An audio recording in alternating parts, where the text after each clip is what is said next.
जब हर विधानसभा सेशन में अमित ने ये आवाज रखी कि कालवाड़ा खरीफ चैनल क्यों रद्द की जा रही है, बनाई जाए। आज ये तीनों लोग दीवारों पे लिख रहे हैं कि हम नाली का पानी लेके आएंगे। जब अमित ने इस सवाल को 3 बार रखा और मुख्यमंत्री एक बार गर्म भी हुए, उस वक्त अभय भी वहीं बैठा था। अभय को भी कहना चाहिए था मेरे भाई की मांग सही है, इसको पूरा करो। सरकार बनने के लिए 46 MLA चाहिए, उम्मीदवार 4-4 खड़े हैं, एक के 4 हैं, एक के 2 हैं। कैसे सरकार बनेगी बता तो दो। इसमें कोई कहने की दो राय नहीं है। जनता बोल के कह रही है, कोई कह रहा 2/3, कोई कह रहा 75 से ऊपर, करीबन 1,60,000 पोलिंग होगी। 1,60,000 में 80,000 मेरे हैं, 80,000 बाकी सबके। मैंने पहले भी पिछले चुनाव में भी आपसे कहा था कि आप 1 वोट देंगे और 1 वोट के साथ आपको 2 विधायक सेवा करने के लिए मिलेंगे। और मैं लगातार आप लोगों के, चाहे उम्र का तकाजा है, फिर भी लगातार आप लोगों के बीच। सरकारी नौकरी चाहिए, चलो ICS। मैं चौटाला, उनके पीछे चौटाला लिखा होता था, तो आदों को तो यही पता नहीं था हल्के का नाम क्या। हल्के का नाम से चौटाला ही, उन्होंने तो यही सोच रखा था, क्योंकि नैना चौटाला, अजय चौटाला, सीताराम चौटाला, तो कम से कम डवाड़ी हल्के की एक पहचान तो बनाने का काम किया। हर मुद्दे को उजागर करने को तर्क और दलील के साथ हमने एक चुनाव, पिछला चुनाव लड़ा एक मुद्दे के साथ, जवानी बचाओ किसानी बचाओ। और जवानी बचाने के लिए हमने संघर्ष किया कि जिला पुलिस मुख्यालय बने, डवाड़ी के अंदर डी एडिक्शन सेंटर बने, रिहेबिलिटेशन सेंटर बने। मानता हूं सरकार ने कुछ हमारी मांगे मानी है, क्योंकि हमने बहुत तर्क के साथ, सबूत के साथ, आंकड़ों के साथ दलील दी। उसका नतीजा डी एडिक्शन सेंटर भी बना, पुलिस जिला मुख्यालय भी बना। और किसानी बचाओ, उसके लिए हमने संघर्ष किया कि सारी नहरों का RCCकरण हो, खाड़े पाइप वाले बने, और करीबन 127 करोड़ रुपए के अमित ने आवाज उठाकर आपके खाड़ों को पक्का करने का काम किया। बड़ी नहरें 19 हैं, वैसे तो छोटी करके 43 नहरें हमारे पास, पर 19 जो बड़ी मेजर और नहरें थी, उनमें से 17 का हमने RCC हो गई, 2 रह गई। तो मेरा कहने का मतलब हमने प्रयास किया है। कालवाड़ा रत्ता खेड़ा खरीफ चैनल हुड्डा साहब के राज में मैंने बनाने का काम किया, शायद उसका कुछ पानी आपके रिसालिया भी लगता है। अगर कालवाड़ा खरीफ चैनल जो मैंने मंजूर कराई थी हुड्डा साहब से 2014 के अंदर, अगर ये लोग उसको रद्द ना करते, तो आज आपके सामने कालवाड़ा खरीफ चैनल यहाँ से निकलती तो नाली का पानी पूरा रिसालिया खेड़ा में लग सकता था, पर उनकी नीयत नहीं है। मैं तो आप लोगों से चाहूँगा, एक सवाल, आदित्य चाहे उस टाइम बीजेपी में था, सत्ता में था, मार्केटिंग बोर्ड का चेयरमैन था। मार्केटिंग बोर्ड का बहुत बड़ा महकमा है, करीबन हमारे यहाँ 2200 करोड़ रुपए का बजट है मार्केटिंग बोर्ड का। उसके पास इतना बड़ा बजट। उप मुख्यमंत्री दुष्यंत थे, बराबर में विधायक अभय चौटाला भी थे। जब हर विधानसभा सेशन में अमित ने ये आवाज रखी कि कालवाड़ा खरीफ चैनल क्यों रद्द की जा रही है, बनाई जाए। आज ये तीनों लोग दीवारों पे लिख रहे हैं कि हम नाली का पानी लेके आएंगे। जब अमित ने इस सवाल को 3 बार रखा और मुख्यमंत्री एक बार गर्म भी हुए कि ये अमित जी आप बार बार यही सवाल उठाते हो, आपके पास और कोई नया सवाल नहीं है क्या? उसने कहा कि मेरा ये पहला और अंतिम, आखिरी सेशन तक मैं उठाऊंगा। अगर आप पूरा नहीं करोगे तो मेरे आदरणीय नेता चौधरी भूपेंद्र सिंह हुड्डा मुख्यमंत्री बनेंगे, फिर कालवाड़ा खरीफ चैनल पूरी करेंगे। और मैं आपको विश्वास दे के जा रहा हूँ, जो ही हमारी सरकार बनेगी, पहले मंत्रिमंडल मीटिंग में कालवाड़ा खरीफ चैनल को फिर मंजूर कराने का काम करूंगा, जो पहले हुड्डा साहब ने मंजूर की। पर उन तीनों से एक सवाल तो पूछे, आज दीवारों पर लिख रहे हो नाली का, जब तुम्हारे पास कलम थी, जब तुम्हारे पास ताकत थी, तब क्यों नहीं किया? और उस वक्त जब अमित बोल रहा था तो दुष्यंत का फर्ज बनता था खड़े होकर कहना था कि मेरे चाचा की मांग सही है, इसको पूरी करो। उस वक्त अबे भी वहीं बैठा था, अबे को भी कहना चाहिए था मेरे भाई की मांग सही है, इसको पूरा करो। किसी ने साथ नहीं दिया और चोर दरवाजे से जाके पीछे से उसको रद्द करवाने का काम किया और फिर पास करवाना चाहते थे, वो भी रात के अंधेरे में पास करवाना चाहते थे और अपने चक फरीदपुर फार्म में ले जाना चाहते थे।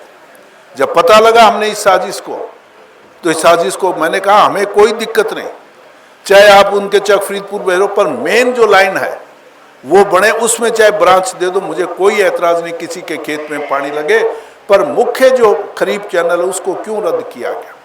एक सुनहरी मौका है, बहुत लंबे अरसे से हम विपक्ष में हैं, विपक्ष में काम करना बहुत मुश्किल है।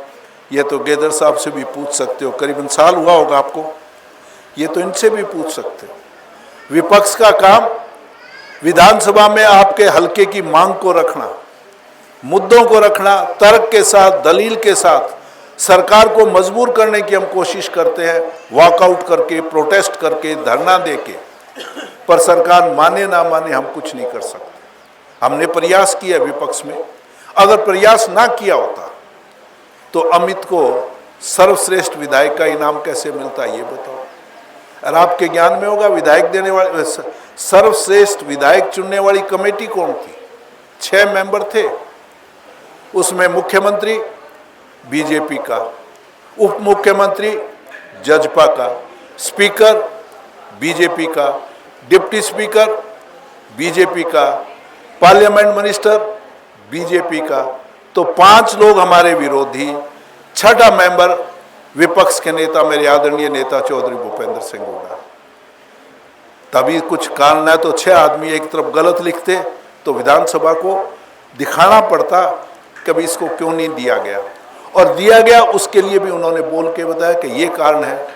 सबसे ज़्यादा अटेंडेंस थी उसकी, सबसे ज़्यादा सवाल रखे उसने, और सबसे ज़्यादा अच्छे सजेशन सरकार को दिए, सरकार को भी सजेशन दिए, अच्छे सजेशन, ताकि वो अच्छा काम कर सके। पर उन्होंने उन सजेशन को नहीं माना, ये उनकी गलती है। धरातल पे भी उसने काम करने का काम किया। तो मेरा कहने का, हमने विपक्ष में भूमिका निभाई है, अब मौका है कि राजवाड़ी कलम दे, ताकि हमारी नीयत है, तजर्बा है, ज़रूरत है। राजवाड़ी कलम, सत्तावाड़ी कलम वो जनता देती है। तो मैं उम्मीद करूंगा कि आप 5 तारीख को, बाकी पार्टी के लोग भी कहते हैं कि हमारी सरकार बनेगी, सरकार बनने के लिए 46 एमएलए चाहिए, उम्मीदवार 4-4 खड़े हैं, एक के 4 हैं, एक के 2 हैं, कैसे सरकार बनेगी बता तो दो। लोकदल के 4 हैं, जजपा के 2 हैं, दोनों ही मिला लो तो 6 हैं, चाहिए 46। अरे इन्होंने हमारे साथ तो आ ही नहीं सकते, कभी जाना कहाँ है। आज पहले रात के अंधेरे में लोकदल भी पर्दे के पीछे समझौता करती थी, अब की बार तो अबे की भी पोल खुल गई, सरेआम उसने बीजेपी से समझौता कर लिया, सरेआम। मैं नहीं कह रहा, गोपाल कांडा कह रहा कि हमारा गठबंधन है 3 पार्टियों का, और हमारा कोई एमएलए जीता तो हम बीजेपी को देंगे।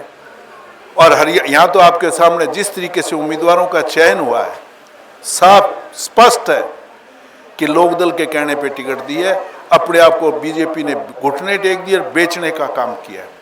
अब आपको एक सुनहरी मौका है।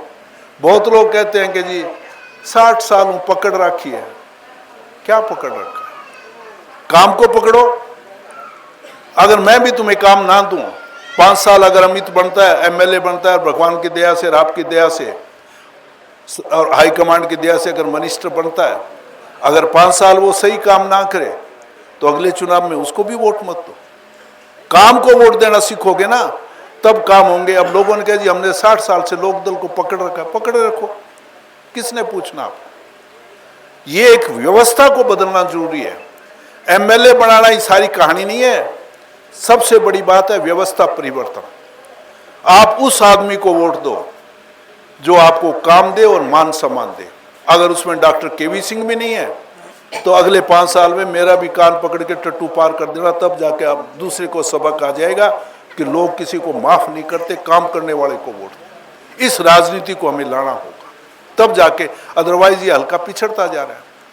आपने कितनी बार यहाँ से चीफ मिनिस्टर बना दिया, मेरे आदरणीय बड़े भाई को 5 बार चीफ मिनिस्टर बना दिया, मेरे पोते को उप मुख्यमंत्री बना। कोई नई चीज बनी है तो एक बता दो, एक गिना दो मेरे को नई चीज, कोई सिंगल चीज, एक चीज जिससे आपको रोजगार पैदा हो, जिससे किसान को कुछ फायदा हो। तो सुनहरी मौका है, गलती मत करना। धन्यवाद, जय हिंद।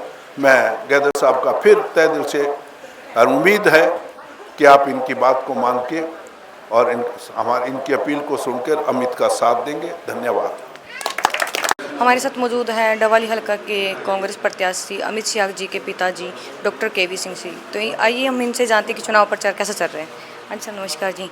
चुनाव प्रचार कैसा चल रहा है सर आपका? बहुत अच्छा, और मेरे से ज़्यादा आप लोगों को पता है, क्योंकि आप सभी का कवर करते हो, हर पार्टी का कवर करते हो, जनता से आप मिलते हो, तो मेरे ख्याल में मेरे से ज़्यादा आपको ज्ञान है। और मुझे पूरा कॉन्फिडेंट है कि बहुत अच्छे नतीजे आएंगे। हाँ जी, 100% श्योर है आपकी बार हरियाणा में कांग्रेस सरकार बनने जा रही है? उसमें कोई कहने की दो राय नहीं है, जनता बोल के कह रही है। कोई कह रहा 2/3, कोई कह रहा 75 से ऊपर, और डवाली भी सीट 100% जीत के जाएंगे। तो आप डोर टू डोर अभी जो है प्रचार करें, आपको कैसा रिस्पॉन्स मिल रहा है? ना, मैं यही कह रहा हूँ, रिस्पॉन्स ज़बरदस्त रिस्पॉन्स है। पहले जितने भी चुनाव लड़े मैंने, उससे कहीं ज़्यादा अच्छा रिस्पॉन्स है। और जहाँ तक मेरा आंकलन है कि कुछ तो मेरा शायद ये कह सकता हूँ मैं, 7 नंबर मेरे लिए एक लक्की है। पहला चुनाव मैंने लड़ा, 53,000 मिले। दूसरा चुनाव मैंने फिर लड़ा, 60,000 मिले। तीसरा अमित ने लड़ा, 67,000 मिले। शैलजा ने लड़ा, 74,000 मिले। और मुझे इस बार 81 आएंगे। बाकी मार्जिन आप कैलकुलेट करो, जो पोलिंग होगी करीबन 1,60,000 पोलिंग होगी, 1,60,000 में 80,000 मेरे हैं, 80,000 बाकी सबके। 7 गारंटी हमने पहली बार है कि आपके पास जो हमारा गारंटी पत्र है वो विद सिग्नेचर है। क्या कुछ है, आप मुझे थोड़ा बताइए। आना उसमें जैसे 6,000 रुपये बुढ़ापा, विकलांग और विधवा पेंशन, 300 यूनिट बिजली मुफ्त देने का हम काम करेंगे। 500 बिजली जो मुफ्त आप दे रहे हो, 1,80,000 से कम वालों को दोगे या फिर सभी को? ऑल टोटल सभी को 300 बिल। मतलब उसमें कोई ऐसा इशू नहीं है कि 1,80,000 से कम हो या ज़्यादा हो, ऐसा कुछ? कोई नहीं, 300 यूनिट सभी को। और सब उससे भी बड़ा 25 लाख रुपए का, जो जैसे राजस्थान में अशोक गहलोत जी ने शुरू किया था, उन्हीं के फॉलो करते हुए हमने 25 लाख रुपए का मुफ्त इलाज देने का लोगों से वायदा किया।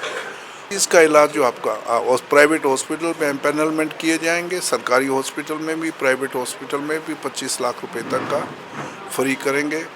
गरीब को 100 गज के प्लाट पे 2 कमरों का मकान, बाथरूम, रसोई 3.5 लाख की लागत से वो गरीब को हम बना कर देंगे। इसमें कंडीशन है ये जो इसमें बीपीएल के लोग हैं उनको है। तीसरा, इससे जो किसानों की सबसे बड़ी मांग थी, जो 13 महीने किसान दिल्ली के बॉर्डर पे बैठे रहे एमएसपी को कानूनी गारंटी देने का, तो वो हमारे जो 31 किसान जो हरियाणा के शहीद हुए थे, उनको शहीदों का दर्जा, शहीद का दर्जा दे के हर परिवार को एक मेंबर को नौकरी देने का काम करेंगे और एमएसपी को कानूनी गारंटी देने का